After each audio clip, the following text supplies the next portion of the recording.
Bonjour les fous de la food. Ici, c'est Virginie Legrand, chef à domicile épicurienne et hyperactive avec un parcours très atypique.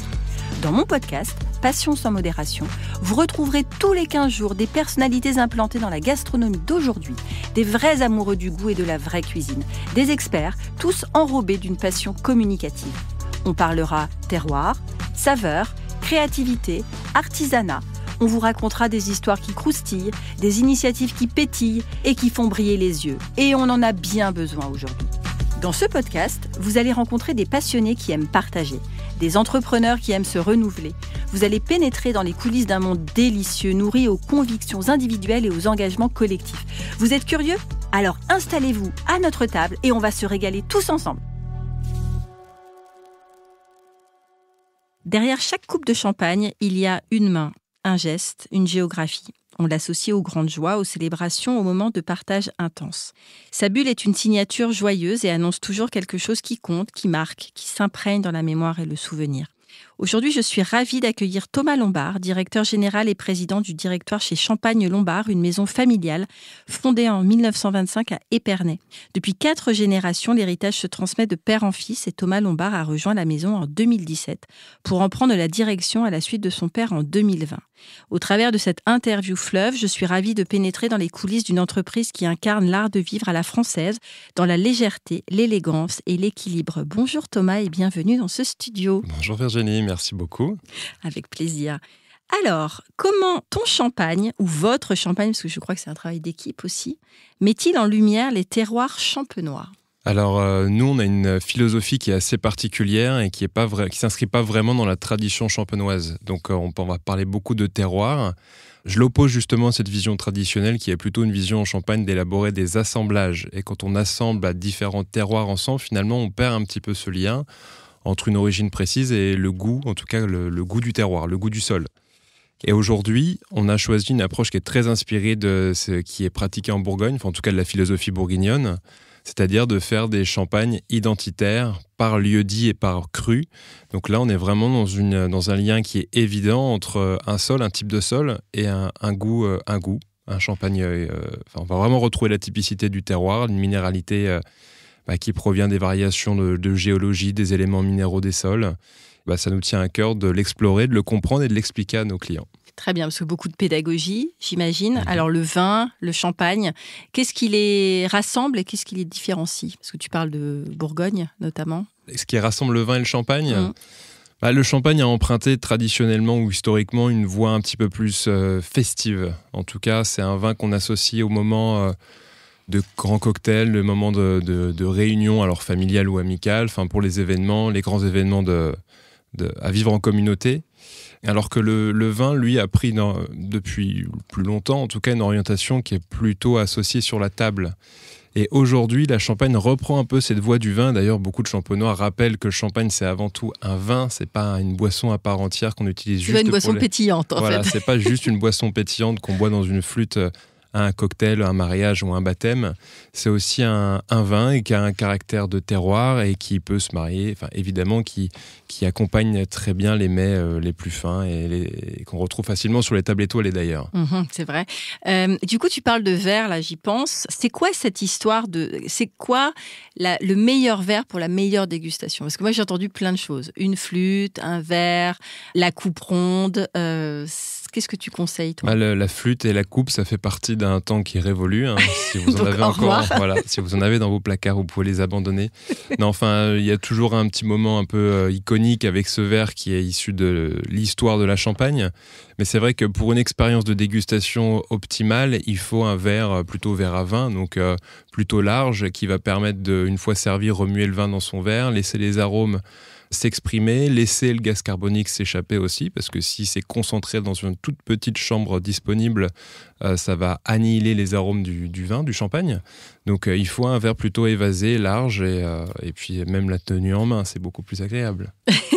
Non, parce que c'est vrai qu'on en parle beaucoup de ça. Alors, il y a aussi les fameuses coupes rondes qui sont normalement qui ont été faites sur le sein de Marie-Antoinette, il paraît. Ça, j'ai vu ça beaucoup dans des prestations un peu luxe.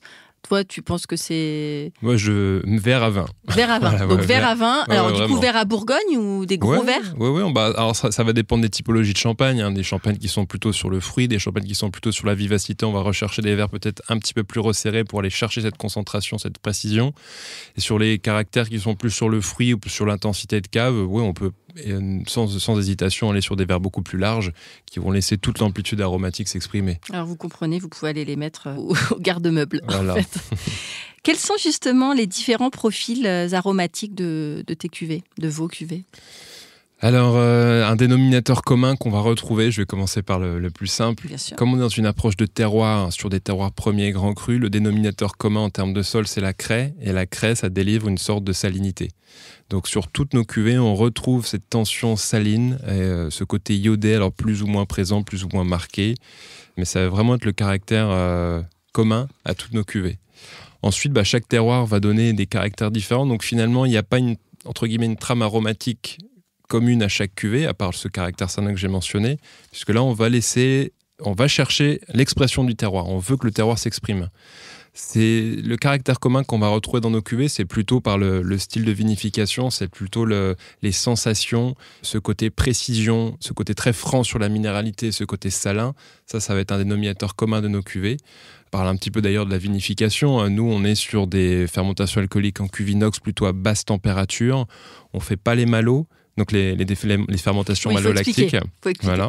Okay. Donc il y a cette préservation finalement de l'univers du terroir. On va chercher à resserrer les vins, leur donner quelque chose de très vertical avec beaucoup d'élan, mais c'est aussi beaucoup de fraîcheur, beaucoup de tension. D'ailleurs la tension, ça fait référence à cette acidité dans les vins, mais dans le sens noble du terme.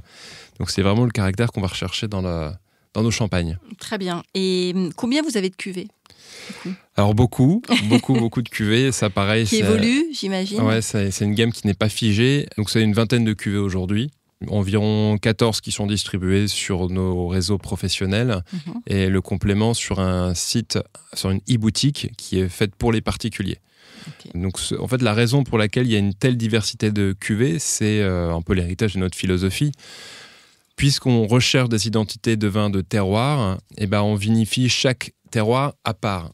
Donc vinification séparée et mise en bouteille séparée. Donc ce que j'explique, c'est que cette gamme où il y a un Ménil, un Chouilly, un Cramant, un Versonnez, donc qui sont des noms de crus de villages de Champagne, dans une maison traditionnelle, seraient tous assemblés ensemble et formeraient la cuvée prestige ou la cuvée, la grande cuvée de la maison. Alors que nous, on a choisi de tout décomposer, de tout expliquer.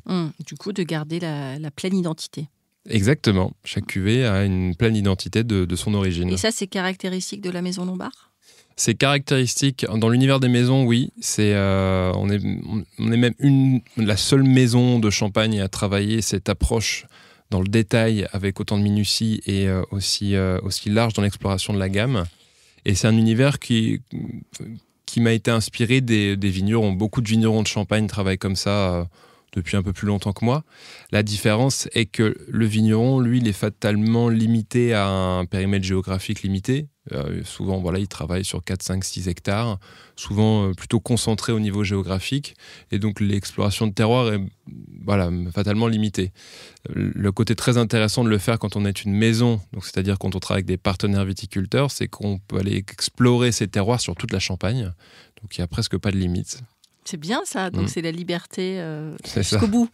La liberté, oui, exactement. Comment tu définirais le style du champagne lombard en 3 adjectifs ? J'ai mentionné un petit peu ça tout à l'heure, mais je dirais précis, minéral, et je parlais de verticalité, donc j'ai envie de dire vertical, ce côté très élancé, très précis, bon, je l'ai déjà dit. C'est pas grave. Mais ouais, voilà, c'est ça vraiment, se projeter sur une espèce de forme et de sensation, c'est cette partie verticalité qui me parle le plus. Du coup, avec combien de vignerons tu travailles ? Alors les partenaires viticulteurs, ça fait à peu près 70 personnes aujourd'hui. Ça représente 55 hectares d'approvisionnement, en complément de notre vignoble à nous, qui fait 6 hectares. D'accord. Comment ça marche en fait le champagne ? Parce que les auditeurs sont à la fois très gourmets, mais en même temps néophytes. Ça part d'où le champagne ? Parce qu'on en boit beaucoup, il faut expliquer. Comment on le construit, comment on le fabrique. Comment élaborer le champagne ? Ouais. Alors je vais essayer de faire un résumé des coulisses. Petite pédagogie. Je vais partir de la vendange, puisque voilà, on est à peu près au mois de septembre, on vendange des raisins arrivés à maturité. On les emmène en pressurage dans les centres de pressurage et ensuite ils sont rapatriés sous forme de mou, donc des jus de raisin, dans les cuveries. Donc dans les cuveries, on dispatche ces mous origine par origine, cépage par cépage dans les cuves inox. Une fois en cuve inox, on va pouvoir lancer une fermentation alcoolique qui va durer à peu près 3 semaines, 1 mois. Donc là, à l'issue de cette fermentation alcoolique, les mous sont des vins clairs sur lesquels on va continuer un travail d'élevage. Donc là, la période d'élevage, c'est propre à chaque producteur. Chez nous, ça va durer jusqu'à 8 mois. Donc l'élevage, c'est laisser les vins en contact avec leur lie fine, donc les dépôts de levure morte qui sont issus de la fermentation. Ce qui va construire l'aromatique du vin, qui va apporter du volume, du gras, donc au niveau des sensations, qui va vraiment gagner ce côté crémeux et gommer les acidités qui sont très présentes sur des vins clairs qui viennent de finir leur FA, leur fermentation alcoolique. Donc on arrive au mois de juin, une fois que cette période d'élevage est terminée. Et évidemment, on contrôle, on déguste l'évolution des vins pour s'assurer que tout va bien régulièrement. Et là, on va passer dans une étape d'assemblage. Donc ça, c'est vraiment la caractéristique de la Champagne, de construire un assemblage de différentes origines, différents cépages et même différents millésimes, puisqu'on peut garder des vins de réserve des années précédentes, pour construire sa cuvée. Donc là, en l'occurrence, dans le cas de la Maison Lombard, sur les cuvées monocrues et parcellaires, il n'y a pas véritablement d'assemblage. Le travail qu'on fait, par contre, c'est qu'un même lieu-dit va être élevé en différentes tailles de fûts différentes, en différents fûts. Et donc, on va redéguster chaque fût individuellement et travailler un assemblage du même lieu-dit, mais sur différents fûts. Donc, c'est vraiment la crème de l'assemblage. Et là, on va sélectionner que les meilleurs pour un tirage dédié en lieu-dit. Donc étape tirage. Donc tirage, ça veut dire mise en bouteille. Et en Champagne, pour mettre le vin, l'étape de tirage, on met le vin en bouteille et on y ajoute des levures et du sucre pour recréer une fermentation, mais cette fois-ci en bouteille. Donc idem, ça dure à peu près 3 semaines. La différence de la cuve inox, c'est que la bouteille, elle est fermée. Donc le gaz carbonique qui se crée pendant cette fermentation alcoolique ne s'échappe pas, il se dissout dans le vin. Et donc à l'issue de ces 3 semaines, on a un vin qui est effervescent. Voilà, donc on n'attend pas que 3 semaines. Ensuite, c'est l'étape d'élevage en cave qui est très importante. Ça va durer au minimum 15 mois, ça c'est le cahier des charges. Chez nous, c'est plutôt 3 ans pour des champagnes destinées à être extra brutes et 4 années pour des champagnes destinées à être en brut nature. Aujourd'hui, on est même un petit peu au-dessus. C'est toujours dégustation qui donne la vérité finale. Mais il faut attendre un temps important en cave avant de dégorger. Remuer puis dégorger, c'est-à-dire que ce dépôt de levure dans la bouteille, il va falloir le retirer. Donc remuer, remettre la bouteille tête en bas petit à petit. C'est ça où on tourne. Exactement, c'est ça, sur les pupitres. Donc aujourd'hui, beaucoup de gyropalettes, mais on s'est mécanisé aujourd'hui, mais historiquement sur les pupitres. Et donc la dernière étape, c'est le dégorgement, donc, qui consiste à retirer ce dépôt de levure. Donc c'est le goulot de la bouteille est congelé, ça forme un petit glaçon qui emprisonne ce dépôt de levure. On peut ouvrir et que la pression, le glaçon est expulsé. Et on y ajoute, juste avant de fermer définitivement la bouteille, une liqueur de dosage. Donc ça, c'est une liqueur composée de vin de réserve et de sucre. Donc là, la quantité de sucre, c'est à la discrétion du producteur. C'est réglementé et ça a d'ailleurs des noms. Ça, c'est important parce que beaucoup de gens sont perdus entre brut, extra brut, brut nature, ultra brut, brut zéro. J'allais te poser la question. Voilà, tout ça, qu'est-ce que ça veut dire ? Qu'est-ce que ça veut dire, Thomas ? Merci Virginie de me poser la question. Eh bien, c'est la quantité de sucre qu'on décide d'ajouter à ce moment. Brut nature veut dire, c'est vraiment une expression ensemble, parce que des fois les gens voient brut d'un côté, nature de... Non, c'est ensemble, brut nature, ça veut dire 0 sucre ajouté. Donc là, il y a cette liqueur, elle est juste composée de vin de réserve. Extra brut, ça veut dire moins de 6 grammes par litre. Brut, ça veut dire moins de 12 grammes par litre. Et après, on passe dans les secs et demi-secs qui sont entre 35 et 50 et au-dessus de 50 grammes par litre qui sont très sucrés. Et vous, du coup, quelle est la proportion de brut, d'extra brut comment ça se construit ? 80% de notre gamme est brut nature et on a quelques extra bruts pour débuter, pour s'initier, pour vraiment découvrir l'univers de la maison. En tout cas, on est résolument orienté vers des faibles dosages qui, à mon sens, sont plus proches de ce caractère de terroir. Si on ajoute du sucre, je trouve qu'on masque un petit peu... Oui, tu ne veux pas déguiser en fait le vin. Exactement. Puis on se donne le temps de laisser nos vins s'exprimer pleinement avec... s'exprimer pleinement, de montrer tout le caractère gourmand, la complexité du fruit et le caractère du terroir. Donc pas besoin non plus d'ajouter du sucre. C'est vrai qu'après, c'est masqué, en fait. Exactement. C'est comme dans un plat où on met plein d'épices ou plein de sel, l'aliment n'est plus là. Exactement. Du coup, depuis 2022, votre vignoble est certifié biologique. Alors, comment vous accédez à ce label? Qu'est-ce que ça veut dire et quelles sont les différentes étapes de la certification? Alors pour y accéder, déjà faut le vouloir. Ensuite c'est un process qui est, c'est un cahier des charges à respecter. Le principal facteur à respecter, c'est le non-usage de tout ce qui est produits pesticides chimiques, enfin produits chimiques dans l'ensemble. Et en fait, il faut mener une viticulture biologique pendant 3 ans, 3 années complètes avant d'être certifié. Voilà. D'accord. Et l'autre étape, en fait, c'est important de se projeter l'inertie qu'il y a dans ce travail. Parce que pour élaborer finalement un champagne bio issu de notre vignoble, déjà, il faut commencer à faire de la viticulture bio, attendre 3 ans avant la certification. Donc on arrive en 2022, les raisins sont certifiés, je les vendange, je les mets en bouteille en 2023 du coup, puisqu'on peut embouteiller à partir de l'année suivante. Et il faut que j'attende mes 3 ans de mise en cave, donc 5 ans. Donc c'est-à-dire que je prends la décision en 2019 et mes champagnes bio arrivent en 2024. Quoi. Et ça change quoi en termes de philosophie et en termes de consommation? Est-ce qu'aujourd'hui, tu sens que les consommateurs sont plus friands de ce certificat-là ou pas du tout? Est-ce que c'est gage de qualité? Est-ce que c'est gage de goûts différents? Comment tu sens, toi, l'effervescence par rapport à la consommation? Parce que moi, je sais que pour tous les produits issus de l'agriculture, on parle beaucoup de bio, il y a beaucoup de vins bio, là du coup tu parles de champagne bio. Est-ce que ça s'ancre dans une modernité? Oui, je le vois d'un point de vue client et consommateur. Quand on explique qu'on est en bio, finalement, il y a vraiment ce sentiment de gage de qualité. C'est vrai que ça simplifie grandement le discours. Enfin, aujourd'hui, on s'est vraiment engagé dans une voie très qualitative sur nos vins. Donc, je pense qu'il fallait avoir une vision similaire dans le vignoble. Mais en tout cas, à partir du moment où on dit qu'on est bio, on peut se priver d'une explication très technique et d'expliquer pourquoi ce qu'on fait est compliqué et qualitatif. Les gens, naturellement, voient ça comme un gage de qualité. Ensuite, sur les vins, alors sur les vins à court terme, c'est une approche qui est un petit peu...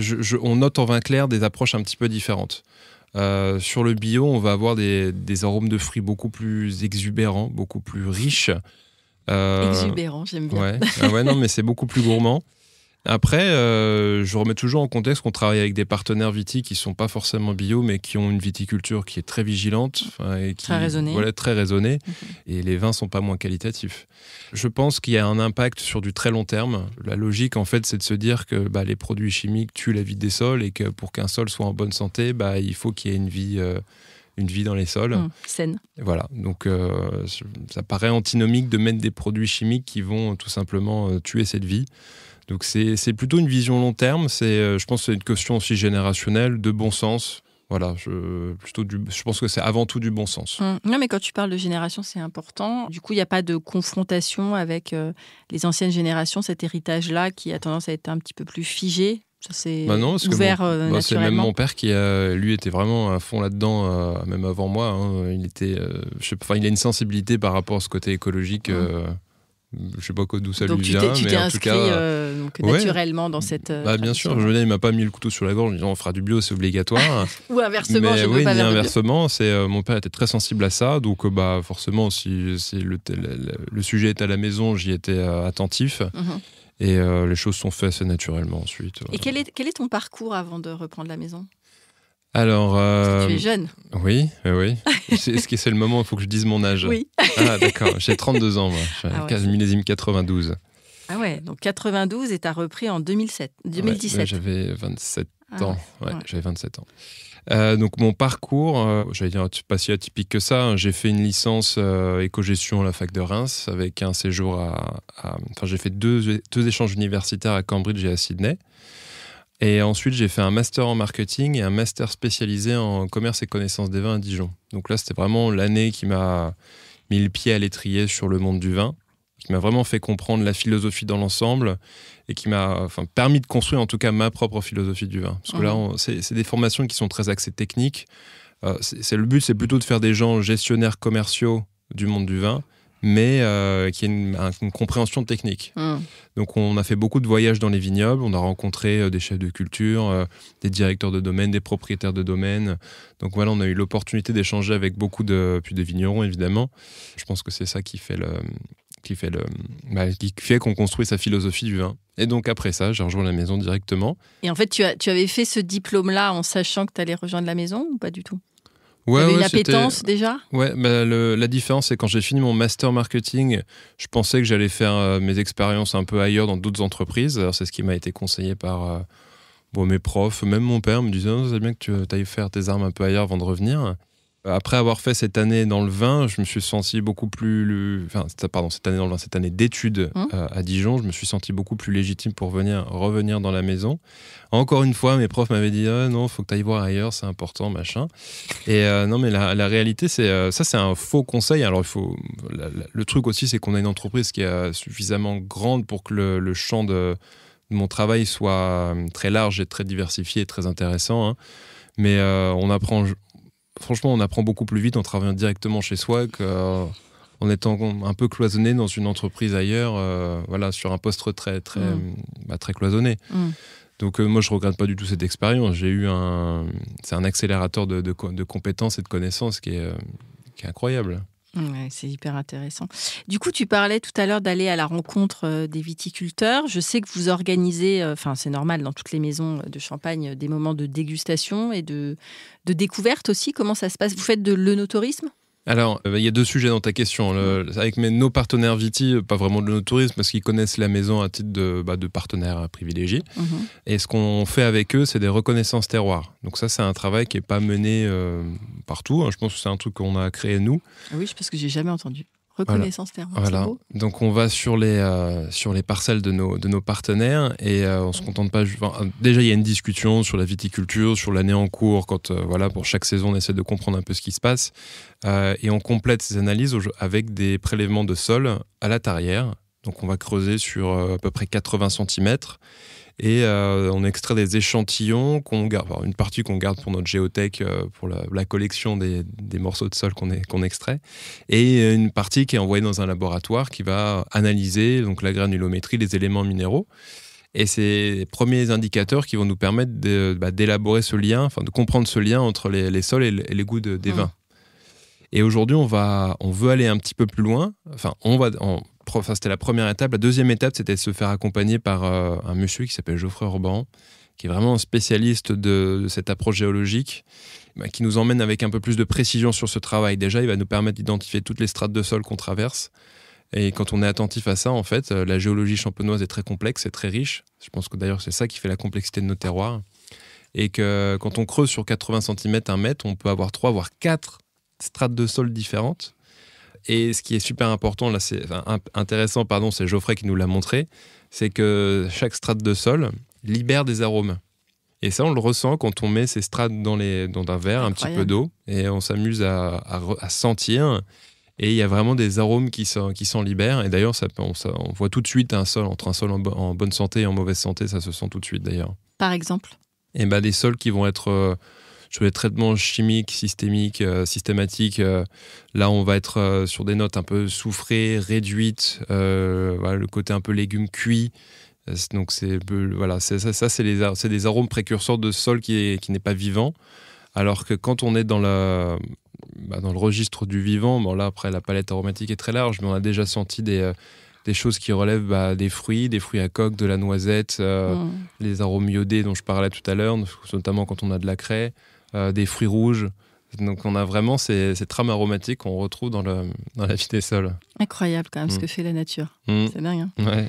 Et avec les clients, les consommateurs, vous organisez aussi des visites, des moments de dégustation, à l'intérieur même des vignobles? Ouais, alors on l'a déjà fait, ça s'organise sur demande. Hein. Ça demande un petit peu de logistique, mais on a déjà reçu des groupes de clients où on coordonne les clients et Geoffrey pour les emmener faire une reconnaissance terroir. Et oui, ils étaient conquis par l'expérience qui est assez incroyable. C'est l'immersion en fait. Ah ouais. Non, ça c'est vraiment une belle expérience. Et sinon, aujourd'hui, la deuxième partie de ta question d'avant, c'était l'œnotourisme. Oui, c'est ça. Donc ça y est, oui, on est ouvert, enfin. Alors ça consiste en quoi? Comment ça marche? Donc on est référencé sur rue des Vignerons, on peut réserver son créneau ici ou directement sur notre site. Et on propose 2 programmes, donc c'est visite et dégustation. Forcément, parce qu'on veut quand même déguster. Exactement. C'est bien beau de voir les sols et de voir la culture, mais on a envie de goûter. Donc il y a un programme avec 2 cuvées lieu-dit et un programme avec 4 cuvées lieu-dit, donc 45 et 60 € avec la visite. L'idée, c'était vraiment de concentrer sur les champagnes qui sont, à mon sens, les plus expérientiels. Donc on a une gamme signature d'assemblage qui est très qualitative également, mais c'est une gamme qu'on peut retrouver dans la distribution en France à peu près partout, en tout cas plus facilement. Moi, je voulais que les gens qui fassent l'effort, qui viennent à la maison, c'est pour découvrir des cuvées plus rares et plus expérientielles. Donc voilà, aujourd'hui, on oriente toute la visite sur cet univers de lieu-dit qui est vraiment la signature de la maison. Et par rapport, justement, tu parlais de la distribution. Comment ça se passe, vos canaux de distribution ? Donc les prescripteurs, donc une distribution qui est très sélective. En France, on repose sur un réseau d'agents. Donc les agents commerciaux, on a une trentaine, ils nous représentent par région. Et à eux de mettre en relation avec des cavistes et restaurants indépendants de leur secteur. Donc ça, c'est vraiment la colonne vertébrale de notre distribution. On travaille avec quelques réseaux en direct, comme Intercave, par exemple. Joli client aussi qu'on a à Paris, c'est Bustronome. Ça, c'est top. C'est des bus aménagés en restaurant, mais très haut de gamme. Je les ai vus sur les champs là, il y a 3 jours. Ah bah voilà. Ça a l'air canon. Ah ouais, c'est top. Donc, faut prévoir 2 heures de parcours dans Paris avec un service, un menu qui nous est servi pendant le périple. Et voilà, c'est nos champagnes qui sont servis à bord. Donc ça, super client. Et ensuite, l'export. Voilà, donc une trentaine de pays aujourd'hui qui sont là des importateurs, distributeurs qui font à peu près le travail de nos agents. Donc ils achètent et ils revendent à des restaurants et des cavistes indépendants sur leur pays. C'est quoi le pays le plus représenté ? Ça va être l'Angleterre, notre plus gros marché aujourd'hui. Ok, intéressant. Par rapport à la gastronomie, comment vous travaillez ? Tu parlais de restaurateurs, donc tu livres des restaurateurs qui mettent à la carte. Vous avez des menus, dégustations, des accords, mets et champagne avec des chefs. Comment ça se passe justement cette interpénétration entre la richesse de votre champagne et la richesse de leurs assiettes ? C'est des politiques qui sont très différentes d'un restaurant à l'autre. Je suis un peu plus. Ça, c'est des choses qu'on met en place plus facilement sur les restaurants de la région parce qu'on est plus proche d'eux. Donc les sommeliers, on se voit, donc on se connaît, on s'appelle. Bon, bref, c'est plus facile à mettre en place. Mais je pense par exemple au Royal Champagne à Champillon, donc il y a plusieurs. Il y a le Bellevue et le Royal qui lui est étoilé. Là, pour le coup, avec Philippe Marquez, le sommelier, on a souvent discuté sur des mises en avant des cuvées avec des accords très spécifiques. Donc voilà, ça existe. Et puis évidemment, je suis ouvert à tout. C'est plutôt des choses qui viennent des restaurants, des sommeliers ou des chefs, puisque c'est eux qui initient leurs projets dans leur restaurant. Et moi, finalement, on a une gamme qui est vraiment parfaitement faite pour ce type de projet. Donc voilà. Et le sommelier, alors est-ce que tu pourrais donner la différence déjà entre l'œnologue et le sommelier ? Un œnologue, il fait le vin. Le sommelier, lui, son rôle, donc pour finir sur l'œnologue, il fait le vin et normalement, il maîtrise tout l'univers chimique des réactions qui se passent pour élaborer du vin. Le sommelier, lui, son métier, c'est d'avoir une culture du vin et de connaître toutes les appellations, les millésimes, et d'être capable de se projeter dans des goûts et de savoir conseiller le bon vin et le bon plat. Donc, c'est 2 choses assez différentes au niveau culturel. D'ailleurs, les gens se confondent un peu quand on dit qu'on travaille dans le vin, qu'on est œnologue ou directeur d'un domaine, les gens pensent qu'on a la culture du vin, alors que non, c'est un métier de sommelier, ça. Oui, c'est pour ça que je voulais qu'on fasse un point, parce que les gens ont tendance à beaucoup confondre. Ouais. Donc il y a un côté passion, évidemment, du vin, donc je suis attentif aux régions, je les connais. Voilà, j'ai une petite culture quand même, mais pas celle d'un sommelier, évidemment. Et du coup, comment tu travailles avec les sommeliers ? Est-ce que tu impulses ou tu leur laisses carte blanche aussi pour mettre en avant vos vins ? Le but du jeu, c'est de faire comprendre une philosophie de travail. Qui s'imprègne de votre univers, de votre philosophie du terroir, notamment. Puisque le travail du sommelier, ça va aussi de retranscrire le travail d'un vigneron, d'une maison. Donc, il faut qu'ils comprennent ce qu'on fait, pourquoi on le fait, quelles sont nos aspirations, nos approches. Je pense que moi, je vais leur donner mon idée de la description du vin. Après, ils se l'approprient parce que chacun a son... D'ailleurs, quand je fais déguster mes vins, j'aime pas trop être trop directif sur ce qu'on doit ressentir ou pas ressentir. J'aime bien donner un cadre, une vision, une philosophie de ce que j'ai recherché. Et après, je laisse les gens ressentir ce qu'ils ont envie de ressentir, parce que c'est trop personnel. Je vais pas me mettre c'est ça, c'est très subjectif. D'ailleurs, quels sont les éléments phares pour déguster ton vin ? quand on le déguste, moi je sais que j'ai du mal aussi à donner les termes. Certains, moi j'ai reçu pas mal de sommeliers qui me disaient, voilà, il faut justement... C'est pas simplement on aime, on n'aime pas. C'est voilà, il faut arriver à avoir un vocabulaire. Comment toi tu inities aussi cette dégustation? Si je viens déguster, si tu as des clients, des consommateurs qui viennent déguster, quelles sont les étapes de dégustation? Comment tu construis la dégustation? Pour quelqu'un qui n'est pas moins initié, oui. La première chose que je lui dirais, c'est qu'il peut pas se tromper. Brut. Oui, qu'il peut pas se tromper. Il n'y a pas de réponse type en fait. Non, mais en fait, il faut vraiment décomplexer les gens avec la dégustation parce qu'ils ont l'impression de se dire que si je ne dis pas comme mon voisin que ça sent la fraise, c'est que j'ai faux. Alors que... Mais c'est vrai, ça. Il y a plein de gens qui ressentent ça. Oui, je sais. Moi, le premier, j'étais ça. Puis quand on fait ces cours de dégustation, c'était une des premières choses que mon prof de dégustation nous avait dit. Dans le vin, il n'y a pas de vérité. Chacun a ses propres habitudes culinaires. On a chacun sa culture culinaire et on ressent les choses différemment. À peu près. Hein. Donc, au final, il faut laisser... c'est un travail qui est très amusant à faire. Il faut vraiment se laisser porter par ce qu'on ressent vraiment et oser dire. Voilà, le jeu des sens. Exactement. Et personnellement, toi, tes vins, alors je ne vais pas te demander quelle est ta cuvée préférée, mais avec quoi tu adores les associer en termes de cuisine? J'aime bien les choses simples. Cuisine un petit peu, mais je ne suis pas un grand chef. Hein. Vraiment un tout petit peu. Ne pas être décomplexé, Thomas. Voilà, ne me demande pas ce que j'ai cuisiné récemment. Non, mais les choses simples, voilà, rien que des sushis, qu'est-ce qu'on peut faire Voilà, ça c'est tout simple, ça fonctionne toujours avec le champagne. Après, le champagne, c'est assez polyvalent quand même, donc on ne peut pas trop se tromper. Je suis en train de dire des choses simples, mais je pense au caviar, parce qu'on a un partenariat avec une maison de caviar. Mais très bien, on adore aussi le caviar. En fait, c'est simple, parce que c'est simple à faire. Juste ouvrir la boîte. Il n'y a plus qu'à ouvrir la boîte. Les fromages, les fromages évidemment, ça on peut y aller, ça marche super bien. Alors justement, ça c'est pareil, on déconstruit un préjugé. Le champagne, c'est l'apéritif et le dessert. Donc tu es en train de dire qu'avec du fromage, c'est très bon. Quel fromage? On peut y aller. Je pense au parmesan, là, sous ce côté un petit peu les petits grains de sel avec le parmesan sur des champagnes qui ont justement ce reflet minéral salin, ça peut très très bien fonctionner. Les comtés un peu fruités sur des rosés de saignée, ça peut être super sympa. Même je pense même des fromages un peu forts, hein, du bleu ou on peut faire des blancs de noir vraiment sympas aussi. Donc, le chèvre? Moi, c'est mon préféré. Qu'est-ce qu'on peut mettre dans votre maison avec le chèvre? Je partirais plutôt sur des meuniers. Sur le côté fruits, le meunier va apporter ce côté un petit peu plus onctueux, des jolies notes de fruits plus gourmandes. Donc sur des meuniers, ça peut être sympa. Parfait, très bien. Donc tu vois, la question c'était le champagne et le fromage, est-ce un mythe? Non. Comme quoi. Mais c'est vrai qu'on n'en parle pas souvent, ça, Thomas. Mais le mythe, c'est fromage et vin rouge. Ça, c'est un mythe. Ça marche pas. Ça marche plus. Ça marche pas du tout. C'est vieillot, ça. Parce que moi, j'ai goûté effectivement vin blanc. Voilà, vin blanc. Pour le coup, je crois que j'ai jamais, moi personnellement, tu vois, mangé de fromage avec du champagne. Faut le faire. Oui, il faut le faire. Il faut que je vienne. Mais qu'est-ce que tu fais ce soir?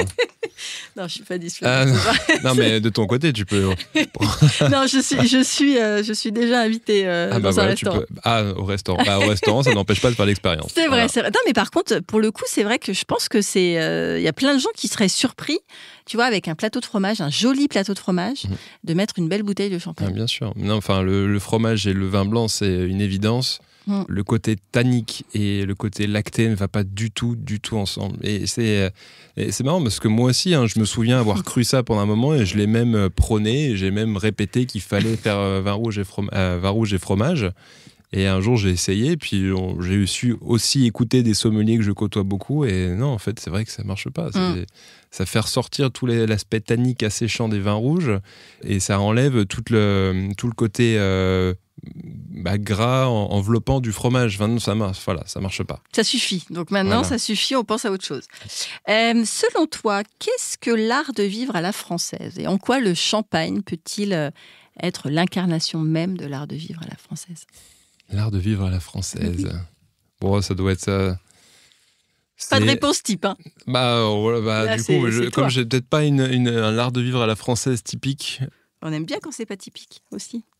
Alors, je dirais que typiquement, c'est bien manger, bien boire, chercher, dénicher les belles tables, parce que ça, en France, vraiment le truc incroyable qu'on a en France, c'est le nombre de restaurants qui sont très créatifs. et qui sacrifie pas le porte-monnaie dans l'assiette et qui propose toujours des plats très originaux. Ça c'est vraiment ça fait partie de l'art de vivre à la française. Bah, complètement. Pour avoir voyagé un petit peu dans d'autres pays, c'est vrai que je constate qu'en France, on a un niveau culinaire qui est très élevé, qui est très agréable. Tu parlais de Sydney, l'Australie. Comment ça se passe, les vins en Australie ? En fait, à l'époque où j'y étais, j'étais pas du tout dans le vin, donc j'ai pas du tout fréquenté les domaines du vin. Je peux même permettre une confidence à cette époque-là, qui était une période d'étudiants, je buvais du Goon. Je sais pas si tu sais ce que c'est, le Goon. C'est quoi ? La petite parenthèse alors. Mais on adore.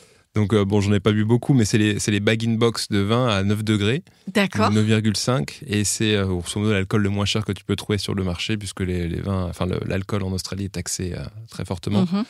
Donc c'était des trucs d'étudiants, quoi. Voilà. Donc c'est du vin pas très bon, mais pas très cher. Et non, mais sinon, ce que je connais de l'Australie aujourd'hui, c'est des approches qui sont très différentes d'aujourd'hui. Hein. Enfin, très différentes de chez nous. On vendange à la machine, on fait des rendements qui sont énormes. Enfin, tout est mécanisé de A à Z. Petite exploitation en Australie, je sais pas moi, une petite exploitation, c'est 2 millions de bouteilles. Alors que chez nous, une petite exploitation, c'est 20 000, 30 000 bouteilles. Voilà. C'est sûr. Donc non, c'est 2 échelles. Et comment la maison arrive-t-elle à se positionner et se démarquer, se différencier par rapport à un milieu qui est extrêmement concurrentiel ? Ça, c'est un enjeu. Ouais, exactement. Je parlais justement de cet univers qui est un peu en rupture avec la tradition champenoise. Je pense que c'est ça l'effet le plus important, c'est de trouver une philosophie d'approche sur ses vins et sur son travail pour fédérer finalement des nouveaux clients. Moi, dans mon univers champenois aujourd'hui, j'ai 2 grandes catégories de confrères. Je ne vais pas trop dire concurrents, je vais dire confrères. C'est mieux. Il y a les maisons très installées, historiques. On ne va pas les citer. Hein. Oui, mais vous les connaissez déjà. Oui, on les connaissez déjà. Non, mais qu'on vraiment on ne les boit pas forcément. On les voit boire. On les boit pas. Bref, il y a une clientèle. Je veux dire, je dénigre pas ces maisons qui ont été véritablement des locomotives pour la Champagne, mais qui ont construit leur modèle de marque autour de la tradition champenoise. Donc l'assemblage, ce culte de la fête, le côté très luxe. Donc voilà, ces maisons que vous connaissez. Une autre catégorie de confrères qui est très intéressante et qui est par grandissante de l'intérêt de la Champagne, c'est les vignerons. Mais les vignerons qui prennent un chemin très terroir et destiné plutôt à la gastronomie. Voilà, qui font des champagnes, ce qu'ils appellent d'artisans, destinés aux arts de la table. Moi, je suis une maison, j'ai moins d'historique, j'ai pas une marque installée luxe comme les maisons que vous connaissez. Et par contre, j'ai une approche, j'ai une philosophie un peu vigneronne. Donc je suis un petit peu entre les deux. Donc, je pense que c'est ça qui fait vraiment l'originalité de nous en tant que maison, c'est de jongler entre un univers un peu vigneron et un moyen technique maison qui nous donne accès à des productions un petit peu plus volumiques, de nous ouvrir des marchés plus importants. En ce moment, par exemple, on est servi sur Qantas, la compagnie aérienne australienne. Donc ça, c'est des choses que... On revient à l'Australie. Hein. On revient à l'Australie, ouais. Il y a un truc, un boomerang. Ouais. Bon, bref. Donc ça nous permet de nous ouvrir des marchés de ce type. Et encore une fois, par rapport aux vignerons, le petit plus qu'on va apporter, c'est une diversité de terroirs, parce qu'encore une fois, on n'est pas limité à nos propres vignes. On peut vraiment travailler des partenariats sur toute la Champagne. Super. Et du coup, j'ai perdu ma question, ça va perturber. Mais sinon, j'ai un autre truc qui est très important aussi. Dis-moi. Parce qu'encore une fois, avec la rupture de la tradition champenoise, traditionnellement, c'est le champagne brut. C'est le champagne dosé entre 7 et 12 grammes, donc un petit peu plus sucré. Nous, aujourd'hui, on s'est complètement émancipé de ça. On ne fait plus du tout de cuvées brutes, que des extra bruts et des bruts nature. Et même, je dirais, une philosophie qui est vraiment tournée vers le brut nature. Je vais en parler en introduction. Hein, c'est lié vraiment à cette philosophie de terroir. Mais l'impact sur le goût du vin va donner un style de champagne qui est très différent des grandes maisons. Le côté dosé apporte tout de suite ce côté un peu plus rond, brioché, etc. Alors que le brut nature, on est sur une approche que moi je qualifie de vin avec plus de précision, de salinité, la tension, le côté vertical que je mentionnais tout à l'heure. Et du coup, je vois que vous fêtez votre centenaire. Oui. Qu'est-ce que vous prévoyez comme festivité ? Alors, les festivités sont déjà un peu passées. Oui. On a fait un pop-up store à Paris, donc un magasin éphémère qui a été ouvert 3 semaines. Ça s'est bien passé ? Ouais, très très bien. Il y avait donc l'après-midi, c'était un format boutique, donc on m'avait tout designé pour être dans notre univers de lieu-dit et mettre en avant, mettre en lumière ce travail. Et le soir, ça se transformait en atelier masterclass. Génial. Donc c'était à peu près tous les 2 ou 3 soirs, avec plein de thématiques différentes, en petits groupes, donc une dizaine de personnes. Et c'était complet à chaque fois. Voilà. Donc, mais en fait, l'atelier masterclass thème 20 à 10 personnes, c'est top, parce que les gens peuvent partager, interagir avec nous, posent des questions, et en fait, à la fin, ça se transforme dans quelque chose de presque un apéro un peu convivial. Les gens ont appris des choses, ils se sont pas ennuyés parce qu'ils étaient actifs dans l'événement. Et ouais, c'était vraiment sympa. Tant mieux, très bien. Alors, première partie finie. Première partie finie. Ouais, il y a une deuxième partie. Ah, ok. Oui, la deuxième partie, j'ai pas prévenu. Ah, c'est improvisation alors. C'est ça. On est prêt ? Bah, je pense, oui. Bon. Alors, moi, je ne sais pas si tu le sais, mais le métier de chef et de podcasteuse est une seconde vie. Moi, j'étais prof de lettres avant, pendant 10 ans. Donc, rien à voir. Mais du coup, je vais te lire un passage. Okay. Mais je ne fais pas de dictée. Ne t'inquiète pas. D'accord. Mais quand d'un passé ancien rien ne subsiste, après la mort des êtres, après la destruction des choses, seule, plus frêle mais plus vivace, plus immatérielle, plus persistante, plus fidèle, l'odeur et la saveur restent encore longtemps comme des âmes à se rappeler, à attendre, à espérer, sur la ruine de tout le reste, à porter sans fléchir sur leurs gouttelettes presque impalpables l'édifice immense du souvenir. Quelle est ta Madeleine de Proust ? Ah, j'allais te dire, c'est Proust. Voilà. Oui. Quelle est ta Madeleine de Proust ? Quelle est ma Madeleine de Proust ? C'est une question. Bonne question. Oui. Alors d'habitude, on est 4, donc du coup, il y en a 3 qui ont le temps de réfléchir. Ouais, de réfléchir, et du coup, là, on est cerné. Non, mais qu'est-ce que... Voilà, tu as des frères et sœurs ? Non, je suis fils unique. D'accord, donc en général, voilà, les souvenirs de maison, de... Une dans Madeleine, les champs, oui. Alors, dans les souvenirs, par exemple, en préparation de tirage, c'est mon père qui s'occupait de contrôler les ferments, donc voir l'évolution de la population de levure qu'on élève avant de mettre en bouteille dans les tirages. Donc c'est vrai que mon père m'emmenait dans la cuverie le week-end, même s'il me disait on va faire les ferments, je ne savais pas exactement ce que c'était. Tu avais quel âge ? Je 4, 5, 6, 7 ans, voilà, à peu près, jeune. Donc il m'emmenait dans la cuverie, on faisait des petits prélèvements de ferment, de mou avec ferment. On sortait les densimètres, on calculait le taux de sucre, c'était ce moment un peu père-fils, avec toutes les odeurs, les parfums de la vinification qu'on sentait dans la cuverie. Alors par exemple, quel parfum te marque ? C'est difficile à décrire ce parfum de vin, c'est ce côté ferment, c'est du vin fraîchement fermenté, ça, c'est pas encore dans l'arôme fruit. C'est très fermenté, je vois pas trop d'autres adjectifs pour le décrire. Faut venir à cette période-là pour sentir. Et du coup, quel est le rôle de ton papa aujourd'hui ? Écoute, mon père aujourd'hui, il est à la retraite. Voilà, il a transmis le flambeau, donc tout ce qui est opérationnel quotidien, il a transmis. Il est président du conseil de surveillance, donc il surveille.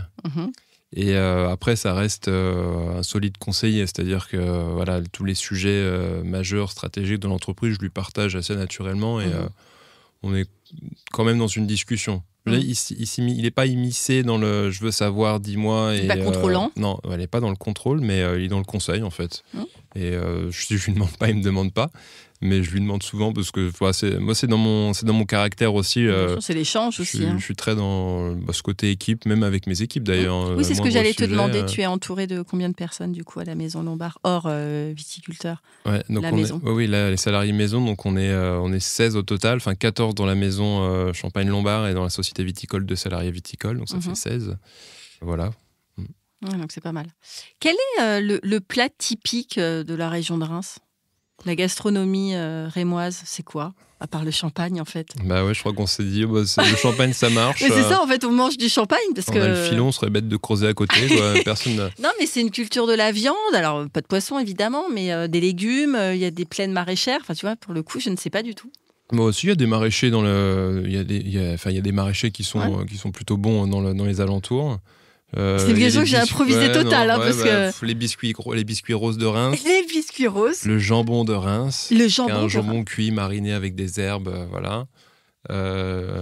Alors, j'allais dire le pâté croûte, mais je pense que toutes les gens se revendiquent. ont leur pâté croûte. Non, mais Reims, la région n'a pas vraiment de patrimoine culinaire. Ouais, non, c'est plus le patrimoine qui pétille, quoi. Voilà. Il y a combien d'exploitations en Champagne? Alors, les chiffres du CIVC, il y a 300 maisons de champagne. Alors, CIVC, le comité interprofessionnel des vins de Champagne. Merci beaucoup. Notre interprofession. Il y a 300 maisons de champagne, il y a 150 COP. Et ils déclarent 15 000 vignerons. Donc dans 15 000, il y en a beaucoup qui font juste leur production pour eux. Elle estimait des vignerons qui ont vraiment une activité de commercialisation importante et qui est vraiment représentative de leur chiffre d'affaires. Je dirais qu'il y en a 5 000. Ah oui, d'accord. Ok, ouais, ça fait quand même pas mal. Ouais, donc c'est une vraie région hyper effervescente et qui évolue aussi en permanence. Comment vous arrivez, vous, à mélanger, parce qu'on parle beaucoup quand même de cette tradition, et toi tu parles de 100 ans. Comment tu arrives en fait à mélanger la tradition, l'héritage paternel en l'occurrence, et votre envie de créativité, de modernité, tu parlais de t'émanciper aussi en permanence. Comment vous trouvez le juste équilibre à la Maison Lombard ? La tradition, c'est donc la maison a 100 ans, donc il y a un vrai savoir-faire sur la vinification, sur du matériel, c'est des investissements du passé. Donc je veux dire que tout l'héritage de la maison, c'est un savoir-faire solide sur l'élaboration des vins, sur le relationnel champenois qui est très important quand on dirige une maison. Donc, oui, je dirais que c'est... Qu'est-ce que tu entends par relationnel champenois ? Notre échelle, on ne travaille pas tout seul. Enfin, il y a tous les partenaires viticulteurs, il y a les courtiers. C'est les deux principaux partenaires, parce que c'est toujours un peu le nerf de la guerre. Donc les courtiers, c'est qu'ils vont chercher... Qui mettent en relation maison et viticulteurs, acheteurs et vendeurs de raisins. Et donc de travailler les prix. Ils régulent les prix, mais après, c'est toujours un marché libre. Donc, on est libre de faire les prix qu'on veut, mais après, il y a toujours un prix de marché. Oui. Vous, votre gamme, elle s'échelonne en termes de budget de combien à combien ? Donc, la toute première cuvée, l'extra brut, on peut la trouver dans les alentours de 32 €. Et si on va sur notre millésime 2008, on peut le trouver à 120 € chez un caviste à peu près. D'accord. Okay. Oui, donc c'est quand même c'est une fourchette assez large qui peut correspondre à tous les types de portefeuilles. En fait. Voilà, c'est ça. Ok.